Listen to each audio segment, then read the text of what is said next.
y'all. Welcome to the Back to Basics comic book podcast. We are here with a guest. My name is Gen X. This is Tempos. Y'all know me. You know what's going on. Comics, culture, into your ear. You know what it is. Miss Ebony Keys here with you. What's going on? What's going on, ma'am? And we are here with Comic Forge. We're just going to let them run through who exactly they are. And we're so excited. Don't mind the background noise. We just have a whole bunch of people here at the amazing Comic Con that is happening in Las Vegas, Nevada. Yes, Nevada. That's where we are. So, would you like to introduce yourself? Yeah, I'm Hershel Forge, the owner of Comic Forge Publishing. And All right, so we're going to get into it. Why Comic Forge and what was the name? How did you come up with the name? well, it's my name, so so it was only natural that I forge comics, since that's what I love to do.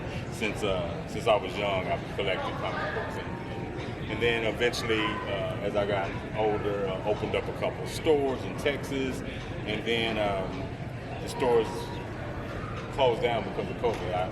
I decided to shut them down, and as I shut down the stores with nothing to do, sitting at home bored, my fiance was like, since you was a kid, you make these comic books and you have these stories, and why don't you really do something with it? And so I decided, okay, well maybe this is the time, and here we are now, 7 months later.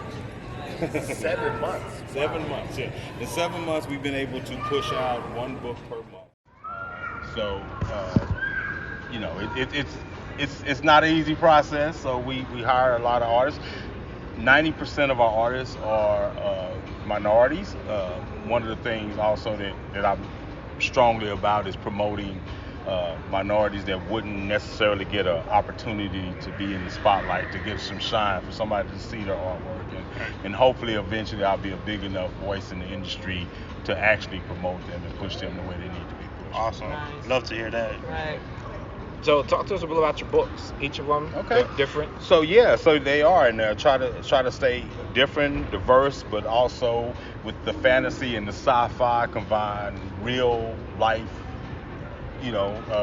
interaction. So our first release was Almost America, which we released back in September of last year. Now, Almost America is based on an alternate reality where America developed kind of differently. It's segregated. So on the East Coast, you have Europeans. On the West Coast, you have African American, Native Americans, and Hispanics. Now, the African Americans control tech, the Native Americans will magic through the spirit world, and the Hispanics are like a warrior race of super soldiers. And then on the East Coast, the Europeans have dragons. And so it's all about two brothers who are basically trying to unite the country, make it one nation. At the same time, on the East Coast, Emperor Shark's trying to do the same thing, but only he's doing it through conquering, because he's an emperor. And that's kind of what they do, and kind of a whole feel on a modern day twist of colonization and different stuff like that. So that's Almost America. And then we have Midnight Rider. Now, Midnight Rider is based on a kid who his whole life dreamed of being a championship wrestler. Now, right when all his dreams are about to come true, his past catches up to him. When he's at his lowest point, this mysterious figure comes in, gives him an item that then transforms him into this Midnight Rider. Now he's got to decide, do I want to be a champion still, or if I want to be a true hero, take on Big Boss. So that's Almost America. That's Midnight Rider. And then we have Corey Lynn. So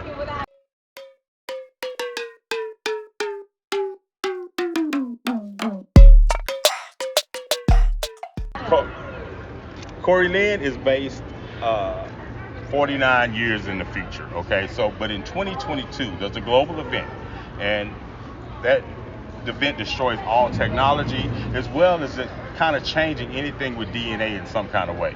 So the story is all about Corey Lynn, her trusted sidekicks Diesel and Tank, as they go on a quest to try to discover what happened to technology and get the world back to the way it was. And then our last one, just released yesterday for Amazing Con Vegas, is Gang. Now, Gang is based on a group of kids who all grew up together in the hood. They were raised in the hood. That's their home, right? And so they're dealing with everyday issues like gang violence, drugs, Black Lives Matter type issues. They're dealing with all this, and then there's an alien invasion. So now, on top of all those things, they have to deal with the alien invasion, and this is just our take on what happens in the hood if aliens invade. So So that's pretty much the line. Like I said, each of our books will be a 6-part series, and like I say, we're halfway done with 2 of the series titles right now. We're also scheduled to release another book this year called Black Diamond.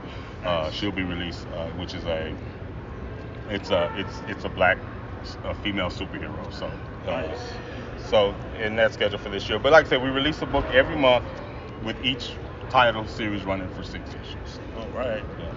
Y'all heard it here first. Got a lot of exclusives, a lot of big things going on in Vegas. Man, so where can everybody find you? Where can everybody find the books and get in contact with you? Yeah, so you can grab us online. We're at comicforgepublishing.com. And like I say, we've been at all the major cons since September of last year. So, and we'll continue to do that. Scheduled coming up, we got Fan Fusion in Phoenix. We'll be in Chicago in August. Fan Fusion is June. We'll be in Cowtown Comic-Con in Fort Worth, Texas in October. So like I say, there's something scheduled every month. We'll be at a major con every month. Nice. So let me ask you this. What would you tell to the audience that's trying to do what you're doing? Like, what would you give them that inspiration? What would you tell them? So, you know what? First of all, the one thing I took from this, and what's different from me from other independents, most of the time when you have an independent, you can get one book out of them in a year. Or maybe, a book every, 2 years. I mean, it just depends. But it's a lot harder. What I take from this is don't try to do it alone.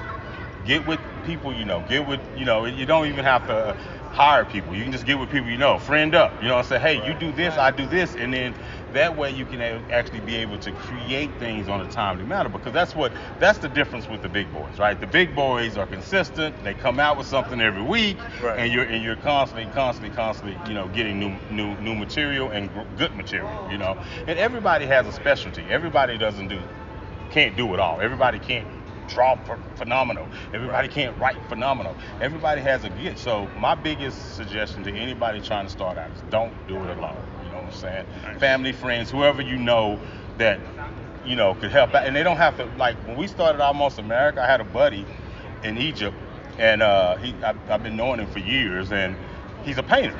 Nice. And so even though I'm doing a comic book, I said, hey, I want to do a comic book, dude. Help me out.